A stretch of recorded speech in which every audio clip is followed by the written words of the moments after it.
$100,000 in only 12 months. Ladies and gentlemen, check out this property we purchased for our client only 12 months ago. We purchased this property for $430,000 in Adelaide. Today, 12 months later, it's worth $530,000 as a valuation.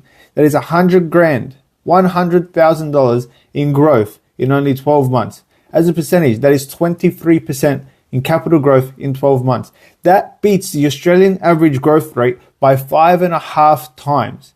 So that means the average person who's purchased a property this time 12 months ago has gotten 5.5 times less of a result than our client has today. So simply by investing in this person's own future, they have achieved 5.5 times the Australian average in only 12 months. Renting at the moment for $460, which is 5.5% yield. Unbelievable cash flow, unbelievable capital growth. Return on investment using our services, 800%. If you want to take control of your financial future and you want to change your life, you can. You just need to give us a call, free strategy session, and we will make you unbelievable returns like our client has here.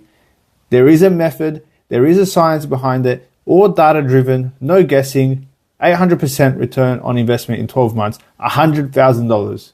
Well done to our client. Congratulations.